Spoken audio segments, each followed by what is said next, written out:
Your thoughts on this, because the Senate and the White House have different plans. Will this simply slow things down? Well, to tell the Ukrainian kids in trenches in the shivering cold on the front line right now that Ukrainian aid is not urgent. What the speaker is doing is immediately injecting politics. Yeah, sure, Israel is front of mind. That's what he's saying. That's a political comment. He's injecting politics into national security. And there's been broad agreement, including with Republicans behind the scenes, even among Republicans who are not willing to say so in public, that we need to fund Ukraine, we need to fund Israel, and we need to do them together to get it through the House and the Senate. That's the urgent priority. Both wars are important for our national security. Congressman, when it comes to Ukraine funding and Taiwan, the southern border, as well as obviously Israel, do you think as individual bills, all four of those could pass?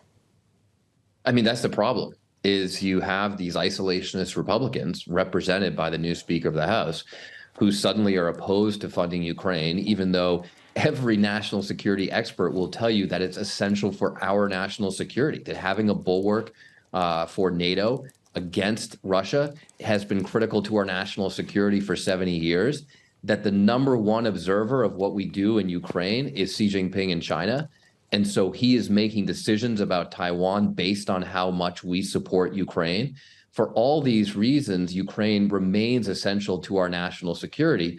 Of course, we want to fund Israel as well. They're our closest ally in the Middle East, and they have a right to defend themselves against this barbaric Hamas terrorist attack. But the reality with these isolationist Republicans is that we're probably not going to get their votes for Ukraine or, frankly, for Taiwan unless we pair it with Israel. And that's why if the speaker is doing the responsible thing for our national security, he'd be following the advice of Mitch McConnell and keeping these things together. I'd like to ask you about the fight in Gaza, Congressman. A lot of our viewers know that you're a combat veteran. You served 4 tours as a Marine in Iraq, and you know about this style of urban warfare. Israel sent in more ground troops into Gaza over the weekend, of course, more this morning as well. And it's hard to tell exactly what shape this so-called next phase is going to take. But I just wonder your thoughts on what these Israeli troops are going through in door-to-door combat, knowing that Gaza sits on top of a maze of tunnels that have made this job incredibly difficult. Joe, they're going into hell. Urban combat is brutal to begin with. And speaking as an urban combat veteran from Iraq, where we didn't have tunnels, we didn't have high buildings, 2 to 3 story buildings instead of 10-story buildings like you have in Gaza.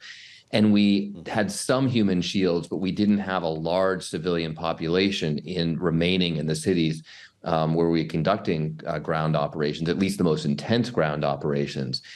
Israel has a really tough military task ahead of them. But of course, it's not just a military task. There has to be a political endgame for all of this, or frankly, the Israeli kids who are going to die and the Palestinian civilians who are going to die needless deaths because if Israel just goes in and kills some terrorists, but in the process kills a lot of civilians, that's not only a moral problem, that's a military problem as well.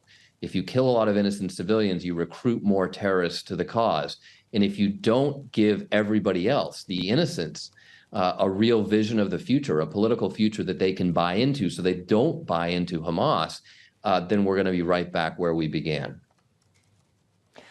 Congressman, Save the Children was out with a horrific statistic today. The number of children reportedly killed in Gaza just 3 weeks in has surpassed the annual number of children killed across the world's conflict zones since 2019. Is Israel doing enough to protect civilians? Because this statistic is horrifying. Well, I've not seen the statistic myself. It sounds absolutely horrifying.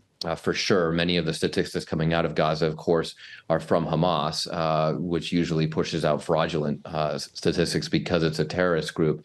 But obviously, if this statistic is right, it's a horrible tragedy. As a father of 2 little girls, I can't imagine losing any kids.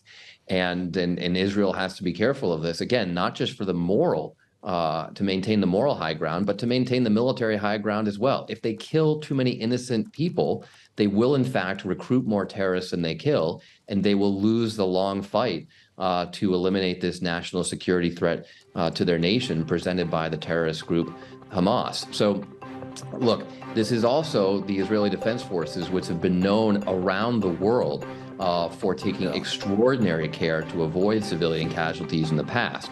So we know they know how to do this.